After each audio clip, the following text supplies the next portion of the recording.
Hello students, welcome back. आज के इस वीडियो में हम देखेंगे क्लास 10 सोशल साइंस की इकोनॉमिक्स के chapter third money and credit के all possible MCQs, fill in the blanks या वन लाइनर क्वेश्चंस जो बोर्ड एग्जाम्स में आ सकते हैं। वीडियो को लास्ट तक देखिएगा क्योंकि ये पॉइंट्स आपको हेल्प करेंगे लॉन्ग आंसर्स लिखने में भी। तो चलिए शुरू करते हैं। सेक्शन ए, फर्स्ट पॉइंट क्या कह रहा है हमारा, Which one of the following statements is most appropriate regarding transaction made in money? Monetary system का सबसे ज़्यादा फायदेमंद फीचर क्या है? यहाँ पे इनडायरेक्टली ये पूछा जा रहा है। तो यहाँ पर अगर हम देखें तो ए पॉइंट कह रहा है it is the easiest way, सबसे सरल तरीका है। हम पैसा देते हैं और उसके बदले में जो वस्तु लेते हैं उसकी वैल्यू का पैसा दे देते हैं, यानी कि जितनी वस्तु की कीमत है उतना पैसा दिया और वस्तु आसानी से ले ली। इसमें डबल कोइंसिडेंस ऑफ वांट्स जैसी कोई भी हसल या हर्डल नहीं रह गई है। It is the safest way, तो सेफेस्ट तो नहीं है, पैसे कभी कम ज़्यादा हो जाते हैं, चोरी भी हो जाते हैं। सी पॉइंट कह रहा है it is the cheapest way, सस्ता भी नहीं है ये, क्योंकि प्रोड्यूसर जो है वो हायर रेट बताता है, कंज्यूमर जो है वो लोअर चाहता होता है, तो ये पॉसिबल नहीं है। डी पॉइंट कह रहा है इट प्रमोट्स ट्रेड, ये व्यापार को बढ़ावा देता है। ये कुछ हद तक सही है, लेकिन व्यापार को बढ़ावा तब मिलेगा जब कोई तरीका सरल होगा। तो यहाँ पर इनडायरेक्टली हम फिर से घूम के पहुँच जाते हैं ए पॉइंट पे। तो यहाँ पर हमारा ए पॉइंट ही सही होगा। It is the easiest way. जब हम पैसे के द्वारा व्यापार करते हैं तो व्यापार करना बहुत आसान होता है, तभी तो प्रमोट होगा ट्रेड। तो ए जो डी पॉइंट है वो इनडायरेक्टली किस पर डिपेंडेंट है? ए पर। तो यहाँ पर ए पॉइंट ही सही होगा।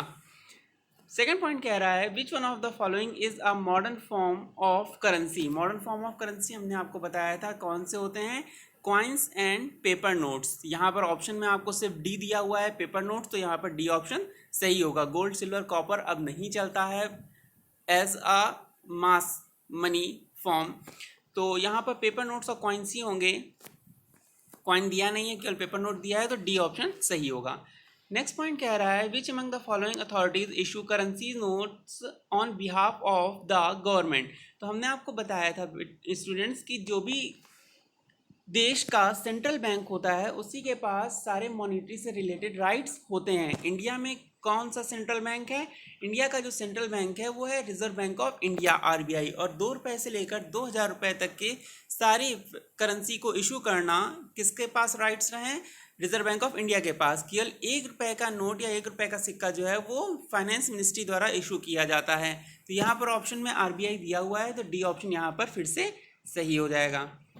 नेक्स्ट क्वेश्चन कह रहा है in which of the following systems exchange of good is done without use of money. बिना पैसे के। तो आपको पता है स्टूडेंट्स कि 2 ही तरह के सिस्टम हमने पढ़े हैं, एक बार्टर सिस्टम जिसमें चीज़ के बदले चीज़ दी जाती है और ली जाती है, और दूसरा मॉनिटरी सिस्टम जो पैसे से चलता है। तो यहाँ पर आपको ऑप्शन में केवल एक दिया हुआ है बार्टर सिस्टम, तो वही ऑप्शन सही होगा बी, वस्तु विनिमय कहते हैं इसे हिंदी में। नेक्स्ट क्वेश्चन कह रहा है banks provide a higher rate of interest on which of the following accounts. Bank जो है हायर रेट ऑफ इंटरेस्ट देते हैं किस आधार पर या किस अकाउंट पर? तो हमें पता है फिक्स डिपॉजिट, जब हम पैसा फिक्स कर देते हैं फॉर अ लॉन्ग पीरियड या एक निश्चित समय के लिए, उस पर इंटरेस्ट रेट बैंक हमें कुछ ज़्यादा देता है। सपोज हमारा सेविंग अकाउंट या करंट अकाउंट है तो उस पर इंटरेस्ट रेट हमें 3.5 से 4% ही मिलता है। लेकिन अगर हम सपोज 7 साल 4 साल या 10 साल के लिए फिक्स कर रहे हैं तो उस पर हमें इंटरेस्ट रेट 7 से 8% तक मिल जाता है।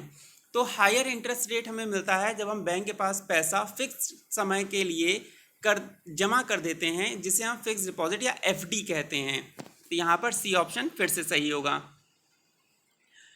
नेक्स्ट क्वेश्चन कह रहा है banks use the major portion of the deposits to. Banks जो है अपने पास जमा पैसे के एक बड़े हिस्से का उपयोग किसमें करते हैं? तो बड़े पैसे का जो अपने पास पैसा जमा होता है बैंक का, वो ऑब्वियस सी बात है इन्वेस्ट करते हैं बैंक, जिससे उनको इनकम हो। और बैंक को इनकम कैसे होती है? जब वो हायर इंटरेस्ट पे लोन दूसरे ग्राहकों को या नीडी ग्राहकों को देते हैं, जिनको ज़रूरत है ऐसे ग्राहकों को लोन देता है बैंक हायर इंटरेस्ट रेट पे, और जो हायर इंटरेस्ट रेट वो चार्ज करता है वही बैंक की इनकम होती है। तो ऑब्वियस सी बात है इनकम करने के लिए बैंक को अपने मेजर पोर्शन ऑफ डिपॉजिट का ज़्यादा से ज़्यादा पैसा लोन देने में इस्तेमाल करना पड़ता है। तो यहाँ पर क्या ऑप्शन सही होगा? सी, एक्सटेंड लोन्स। लोन देने में बैंक जो है अपने पास जमा पैसे का ज़्यादा भाग, मेजर पोर्शन इस्तेमाल करते हैं। नेक्स्ट क्वेश्चन कह रहा है what percentage of their deposit, their यहाँ पर बैंक के लिए आया है students, What percentage of their deposits is kept as cash by the bank in India? C 15% of the deposit. यहाँ पर ऑप्शन कह रहा है C सही होगा. 15% of their deposit is kept as cash by banks in India. Cash के form में या जो अपने पास सुरक्षित रखा जाता है वो 15% पैसा बैंक सुरक्षित रखते हैं फॉर इमरजेंसी. नेक्स्ट क्वेश्चन कह रहा है the informal source of credit does not include which one of the following. Informal source हमने बताया था मनी लेंडर्स, रिलेटिव्स या एम्प्लॉयर्स. इनसे जो पैसा हम ले लेते हैं बिना किसी कोलेट्रल के हायर इंटरेस्ट रेट पे या बिना इंटरेस्ट रेट के कभी कभी, वो जो है इनफॉर्मल सोर्स में आता है. यहाँ पर अगर हम ट्रेडर्स की बात करें तो ये भी जो है इनफॉर्मल सोर्स होगा. क्वेश्चन में हमसे क्या पूछ रहा है, does not include in informal. तो यहाँ पर इनफॉर्मल सोर्स कौन सा नहीं है ये हमें बताना है. ट्रेडर्स, व्यापारियों से लिया गया पैसा बिना कोलेट्रल के होता है. गुडविल पे, ये भी हमारा इनफॉर्मल सोर्स होगा. फ्रेंड से लिया हुआ पैसा, ये भी बिना कोलेट्रल के होता है. डी ऑप्शन कह रहा है मनी लेंडर्स, ये तो हमने आपको ऑप्शन में ही लिखवाया है स्टूडेंट्स. बचता है केवल कोऑपरेटिव सोसाइटीज या बैंक्स. जो कोऑपरेटिव सोसाइटीज या बैंक्स होते हैं ये फॉर्मल सोर्स ऑफ क्रेडिट में आते हैं. तो यहाँ पर सी ऑप्शन सही हो जाएगा. इनसे लोन लेने के लिए आपको कोलेट्रल की और पेपर वर्क की जरूरत होती है. नेक्स्ट क्वेश्चन कह रहा है which one of the following is the new way of providing loans to the poor. जो लोग होते हैं या रूरल एरिया में रहते हैं उन लोगों को एक नया तरीका क्या अडॉप्ट किया है उन्होंने जिससे उन्हें आसानी से लोन मिल सके. तो वो तरीका है सेल्फ हेल्प ग्रुप्स. जो रूरल एरियाज़ में हमने आपको स्टूडेंट्स प्रीवियस वीडियोस में बताया है, रूरल एरियाज़ में कुछ लोग आपस में ही मिलकर कुछ पैसे जोड़ते हैं और एक समूह, एक सेल्फ हेल्प ग्रुप इस्टेब्लिश करते हैं. और जब कभी फ्यूचर में उस ग्रुप के किसी मेंबर को ज़रूरत पड़ती है तो वह उस ग्रुप में जमा किए गए पैसे से लोन कम इंटरेस्ट रेट पर ईजिली ले लेता है. तो यहाँ पर आंसर क्या होगा, self help groups. Next question कह रहा है why is currency accepted as a medium of exchange. अभी हमने आपको बताया स्टूडेंट, करेंसी जो है as a medium of exchange accept करने से जो डबल कोइंसिडेंस ऑफ बॉन्ड्स की कमियां थी वो सभी दूर हो गई हैं और अब व्यापार आसानी से हो सकता है. तो यहाँ पर पहला ही ऑप्शन कह रहा है because the currency is authorise by the government of the country. Currency जो है वो किसी भी देश की सरकार के द्वारा ऑथराइज की जाती है और सभी लोग इसे विश्वास के तौर पर लेते हैं कि हाँ ये जो करेंसी है ये इतनी वैल्यू की है, बट एक्चुअल में वो नहीं होती है. लेकिन चूंकि गवर्नमेंट द्वारा ऑथराइज होती है इसीलिए सब लोग करेंसी में ट्रेड करना एक्सेप्ट कर लेते हैं. तो यहाँ पर ऑप्शन ए सही होगा. Next question says who issue the currency notes in India. तो यहाँ पर हमने अभी आपको बताया 2 रुपये से लेकर 2000 तक के करेंसी नोट्स जो हैं वो only RBI can issue in India. Reserve Bank of India ही केवल इशू कर सकता है भारत में 2 रुपये से लेकर 2000 रुपये तक के नोट. और हम बार बार आपको ये पॉइंट याद दिला रहे हैं कि 1 रुपये का जो ऑथराइजेशन है वो फाइनेंस मिनिस्ट्री के पास है. नेक्स्ट क्वेश्चन कह रहा है which among the following bank issues currency notes on behalf of the central government in India. Repeated question है ये, केवल पूछने का तरीका चेंज हो गया है, इससे आपको कंफ्यूज नहीं होना है. सेंट्रल गवर्नमेंट या हमारे इंडिया का जो सेंट्रल बैंक है वो कौन है, RBI, Reserve Bank of India. Next question कह रहा है what do the banks do with the deposits which either they accept from the customer. जो पैसा कस्टमर से बैंक जमा करते हैं, लेते हैं, उसका बैंक क्या करते हैं. तो हमने अभी आपको बताया था बैंक जो है जमा पैसे के मेजर पोर्शन को यूज़ करते हैं टू एक्सटेंड लोन. यहाँ पर बी ऑप्शन आप देख पा रहे होंगे एकदम सही होगा. Bank use a major portion of deposit to extend loan. Bank customer द्वारा जमा किए गए पैसों का एक मेजर पोर्शन वापस जिन कस्टमर्स को ज़रूरत होती है उन्हें लोन देने में इन्वेस्ट करते हैं और बदले में हायर इंटरेस्ट रेट लेते हैं और वही उनकी सोर्स का प्राइमरी, वही उनकी इनकम का प्राइमरी सोर्स है. नेक्स्ट क्वेश्चन कह रहा है what is the main source of income of bank. हमने अभी आपको बताया जो इंटरेस्ट रेट चार्ज करते हैं बैंक लोन पर वही उनकी इनकम का प्राइमरी सोर्स होता है. तो यहाँ पर हमें देखना है कौन सा ऑप्शन ऐसा कह रहा है. ऑप्शन बी कह रहा है ऐसा, the difference between what is charge from the borrowers. पैसा लेने वालों से जो इंटरेस्ट रेट बैंक लेते हैं and the paid to the depositors, और जो पैसा जमा कर रहे हैं उनको जो बैंक इंटरेस्ट देते हैं, इन दोनों इंटरेस्ट रेट में कम अंतर होता है और यही जो अंतर है यही मेन सोर्स ऑफ बैंक की इनकम होता है. इसको हम अगर सिंपल लैंग्वेज में समझें तो अगर कोई व्यक्ति बैंक के पास पैसे जमा करने जाता है, अगर कोई व्यक्ति बैंक के पास पैसे जमा करने जाता है तो बैंक उसे सपोज 4% इंटरेस्ट देता है, जो भी पैसा डिपॉजिटर बैंक में जमा करता है उसे, यानी कि 100 रुपये जमा किए तो उसे बदले में कितने मिलेंगे एक साल के बाद? 104 रुपये। लेकिन अगर कोई व्यक्ति बैंक से लोन लेता है तो उसे लगभग 12% के आसपास लोन चुकाना पड़ता है, यानी कि 100 रुपये अगर किसी ने लिए हैं तो वो बैंक को वापस कितने करेगा? 112 रुपये। इस तरह से बैंक 104 रुपये दे रहा है लेकिन उसी 100 रुपये पर 112 रुपये ले रहा है। तो जो 112 माइनस 104, जो ये 8 रुपये का डिफरेंस आया है, यही बैंक का सोर्स ऑफ इनकम होता है। आई होप आपको समझ में आ गया होगा, ये बहुत सिंपल है। नेक्स्ट क्वेश्चन कह रहा है an agreement in which the lender supplies the बारोवर with money, goods or service in return for the promise of future payment refers to। एक एग्रीमेंट, बहुत ध्यान से सुनिएगा, ये थर्ड वीडियो में हमने आपको पढ़ाया था। एक समझौता जिसमें पैसे देने वाला या चीज़ें और सर्विस देने वाला ये प्रॉमिस करता है, ये प्रॉमिस लेता है सर्विस लेने वाले से कि फ्यूचर में वो उसे वापस कर देगा। यानी उधार लेने वाला प्रॉमिस करता है कि वो सर्विस, पैसे या चीज़ें वापस कर देगा। तो ये कौन सा एग्रीमेंट होता है? इसे हम क्रेडिट कहते हैं। क्रेडिट यानी उधार। उधार एक सुविधा है जिसमें पैसे या चीज़ें लेने वाला या साइन करता है या एग्री करता है कि वह फ्यूचर में इंटरेस्ट जो भी रेट लगाया गया है उसके साथ रीपे, वापस करेगा। तो यहाँ पर ऑप्शन सी यानी कि क्रेडिट सही होगा। नेक्स्ट क्वेश्चन से which body supervises the functioning of formal sources of loan. तो हमने आपको बताया था जितने भी फॉर्मल सोर्सेज हैं वो यानी कि बैंक या कोऑपरेटिव्स हैं, और ये दोनों ही सुपरवाइज किए जाते हैं इंडिया के सेंट्रल बैंक के द्वारा, यानी कि रिजर्व बैंक ऑफ इंडिया के द्वारा। तो यहाँ पर ऑप्शन सी सही होगा। Next question says money lenders usually demand a security from the बारोवर, जिसे हम कोलेटरल कहते हैं। What is the formal word used for the security, जो सिक्योरिटी रखी जाती है लोन लेने के बदले में, सच एज जैसे कि लैंड, व्हीकल, लाइव स्टॉक या बिल्डिंग एट्सेट्रा, जो भी गिरवी रखा जाता है उसका फॉर्मल वर्ड, उसको हम फॉर्मल तरीके से क्या कहते हैं? तो हमने अभी आपको बताया जो सिक्योरिटी होती है, रखी जाती है बोरोवर के द्वारा मनी लेंडर के पास, उसे कोलेटरल कहते हैं। बिना कोलेटरल के फॉर्मल सोर्सेज से लोन मिलना थोड़ा मुश्किल होता है। नेक्स्ट क्वेश्चन कह रहा है which among the following option will be the cheapest source of credit in rural areas. सबसे सस्ता लोन जो है वो रूरल एरियाज में किस तरीके से मिल सकता है या कहाँ से मिल सकता है? तो सबसे सस्ता लोन कोऑपरेटिव सोसाइटीज से मिलता है रूरल एरियाज में। ये याद रखिएगा, money lender informal source of credit है, ये इसका इंटरेस्ट रेट हाई होता है। बैंक का भी बेस रेट तय होता है जो आरबीआई तय करती है। फाइनेंस कंपनियां प्राइवेट सेक्टर में चली जाएंगी, फिर से इन पर आरबीआई का सुपरविजन नहीं रहता है, तो इनका इंटरेस्ट रेट भी हाई ही रहेगा। तो बचा क्या हमारा? सिर्फ कोऑपरेटिव सोसाइटीज़, जिनका इंटरेस्ट रेट कम रहता है और आसानी से, यानी सस्ता उधार आसानी से मिल जाता है। तो यहाँ पर ऑप्शन बी सही होगा।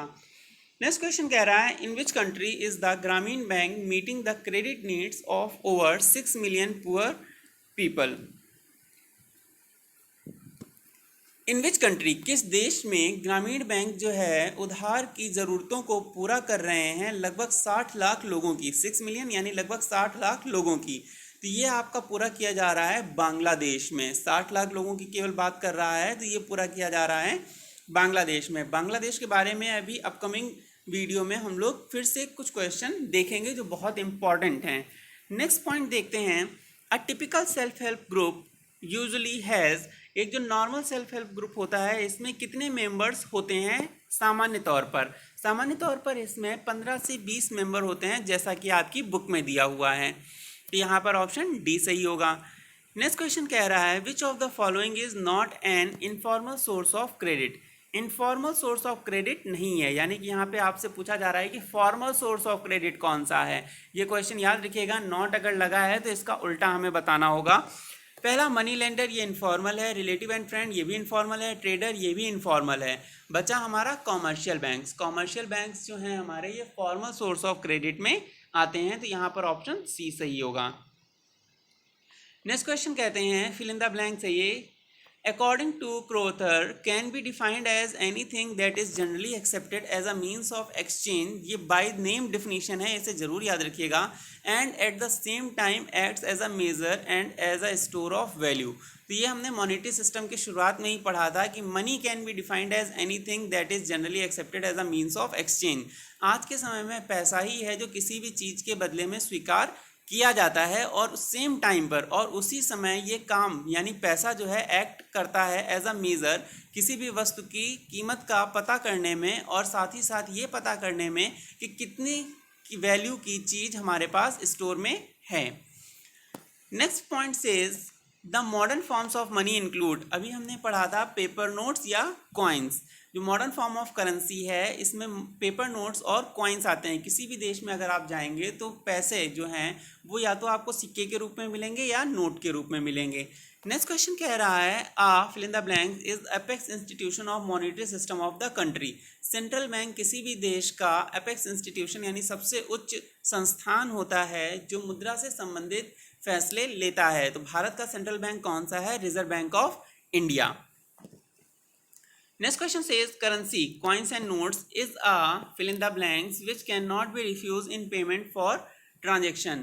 पैसे जो है सरकार के द्वारा ऑथराइज होते हैं इसलिए कि कोई भी व्यक्ति या कोई भी संस्थान पैसों में लेन देन से मना नहीं कर सकता है. जैसा कि आपने कुछ दिन पहले देखा होगा 10 रुपए का सिक्का, 1 रुपए का सिक्का, 2 रुपए का सिक्का लोग नहीं ले रहे थे. तो वो ऐसा नहीं कर सकते हैं, ऐसा करना इलीगल होता है. भरेंगे क्या यहाँ पर फिल इन द ब्लैंक्स की जगह पर? ये एक लीगल टेंडर मनी होती हैं which can not be refuse in payment for transaction. Next question says the deposits in bank which are payable on demand are called demand deposits. Demand deposit जैसे saving account या current account में जो भी पैसा हम जमा करते हैं वो जब कभी भी हमें ज़रूरत होती है तो हम डिमांड करते हैं और वो पैसा बैंक को हमें देना होता है. तो ऐसे जमा पैसे को जो हम कभी भी वापस ले सकते हैं उससे हम डिमांड डिपॉजिट्स कहते हैं. Next question says is an agreement whereby a financial institution agrees to lend a borrower a maximum amount of money over a given period of time. Agreement की बात कर रहा है और लोन मिल रहा है तो यहाँ पर क्या भरा जाएगा? Credit. Credit is an agreement. उधार की जो व्यवस्था है वह एक समझौता होती है whereby a financial institution agrees, जहाँ पर कोई भी वित्तीय संस्थान या स्वीकार करता है टू लेंड अ बोरोवर कि वह पैसे उधार देगा a maximum amount over a given period of time, एक निश्चित समय के लिए लेने वाले को, बोरोवर को. Next question says low rate of interest is a feature of formal credit. दो ही तरह के हमारे पास क्रेडिट है यहाँ पर, formal source of credit and informal source of credit. Low rate of interest हमें कहाँ पर मिलता है? फॉर्मल सोर्स ऑफ क्रेडिट से. Next question says includes details regarding interest rate, collateral and documentation required and mode of payment. तो अगर आप इन सभी को कॉमा में जो चीज़ें हैं interest rate, collateral and documentation required, paper work and mode of payment, ये सभी आप देख रहे होंगे तो आपने थर्ड वीडियो में देखा होगा. ये सभी टर्म्स ऑफ क्रेडिट में आते हैं. टर्म्स ऑफ क्रेडिट में जितनी भी नियम व शर्तें और जो भी आवश्यक चीज़ें होती हैं क्रेडिट लेने के लिए वो सभी इंक्लूड होती हैं.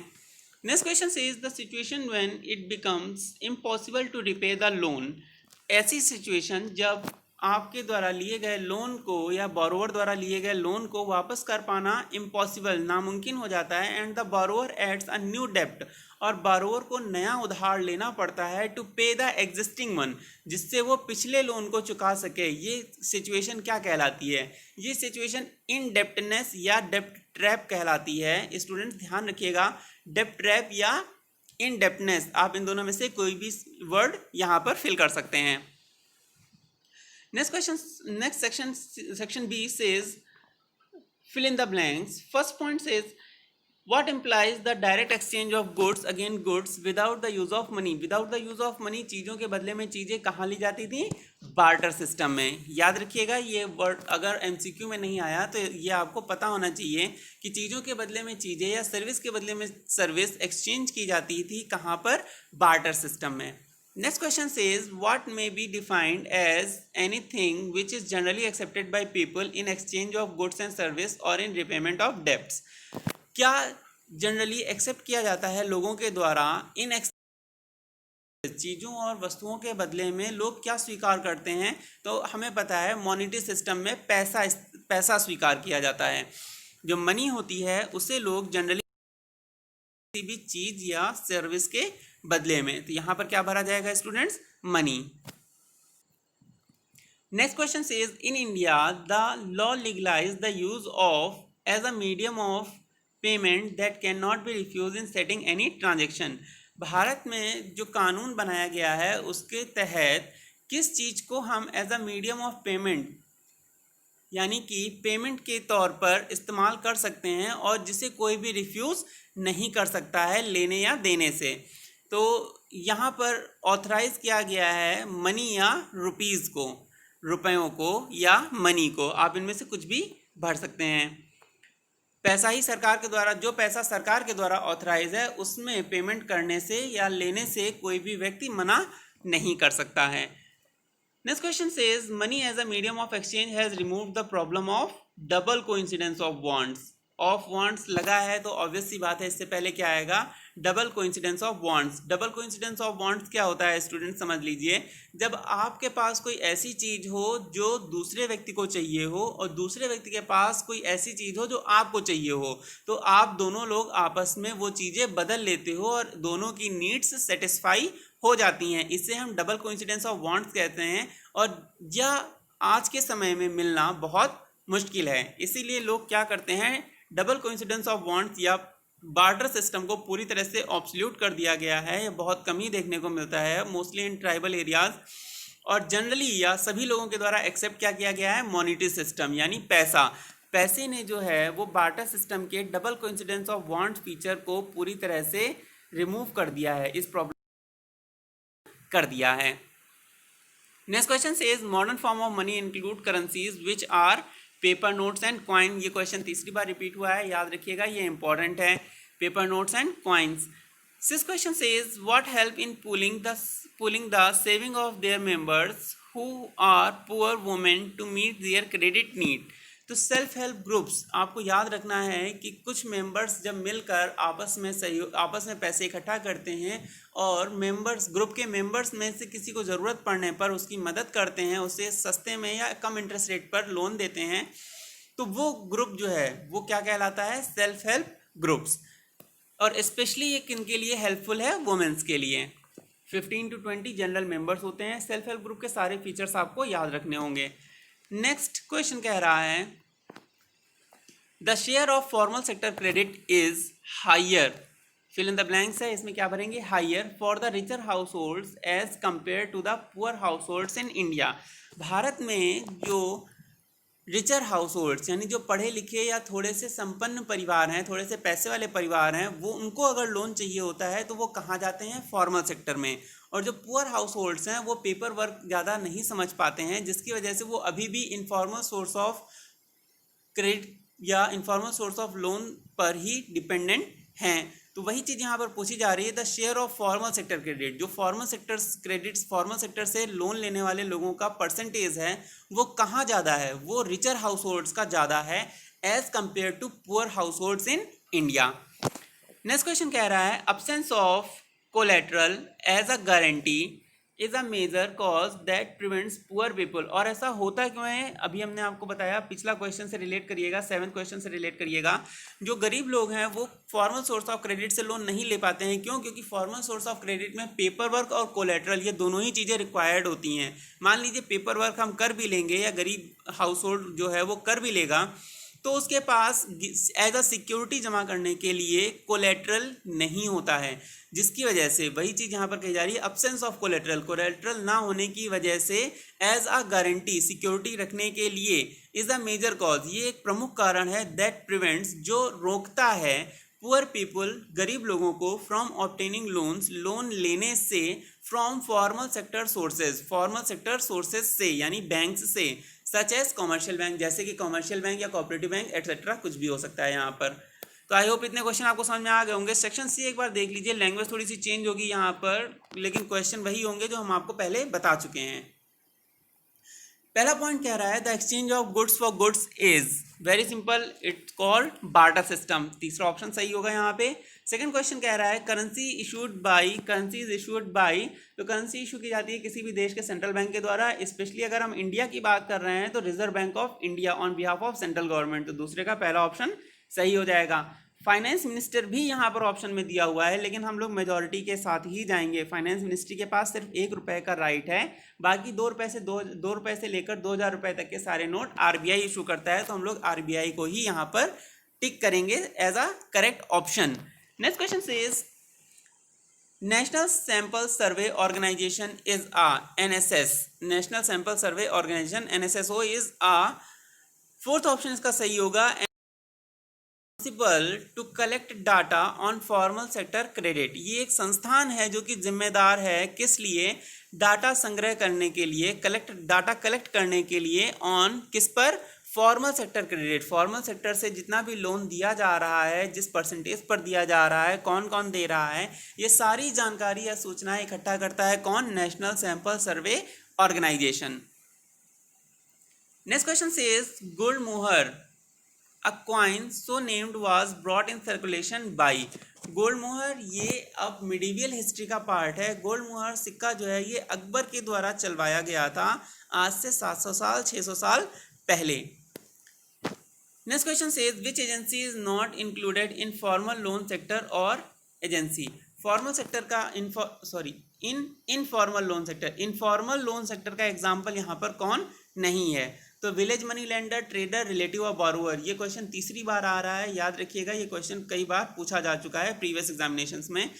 इनफॉर्मल लोन सेक्टर यहाँ पर एग्जाम्पल कौन नहीं है, यानी कि फॉर्मल सेक्टर कौन है, तो फॉर्मल सेक्टर का एग्जाम्पल है बैंक। इनफॉर्मल सेक्टर का एग्जाम्पल नहीं है कौन, इस क्वेश्चन को समझिए कि फॉर्मल सेक्टर का एग्जाम्पल, इनफॉर्मल लोन सेक्टर का एग्जाम्पल कौन नहीं है, तो वो भी कौन है, बैंक।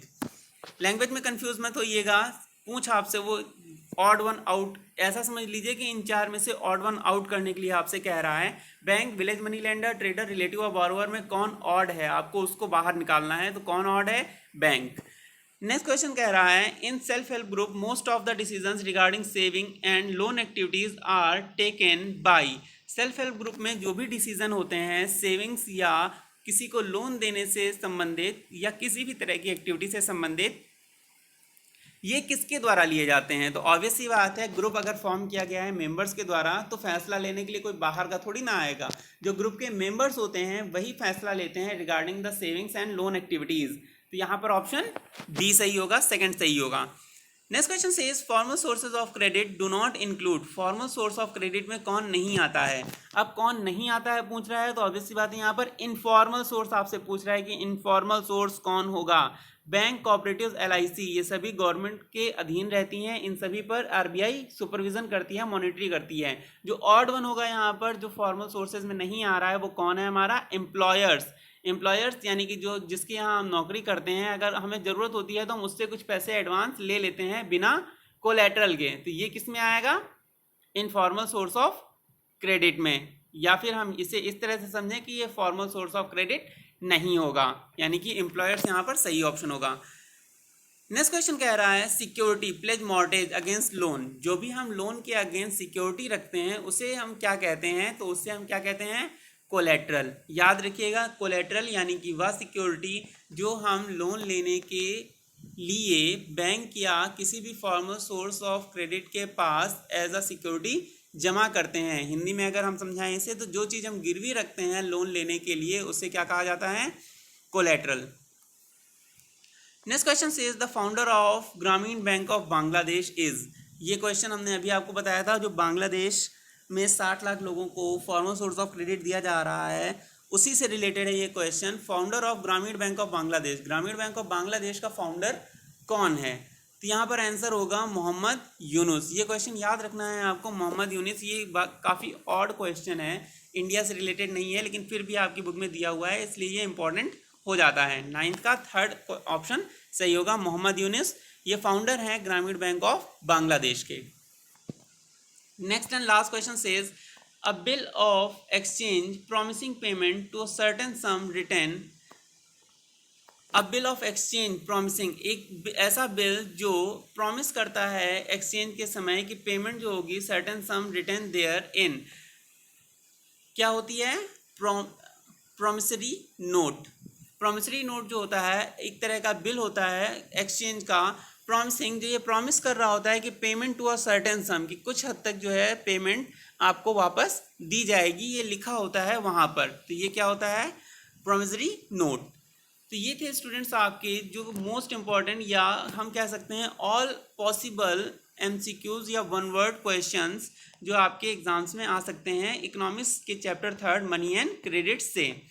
आई होप आपको ये इंपॉर्टेंट लगेंगे और आप इन्हें रिवाइज करेंगे।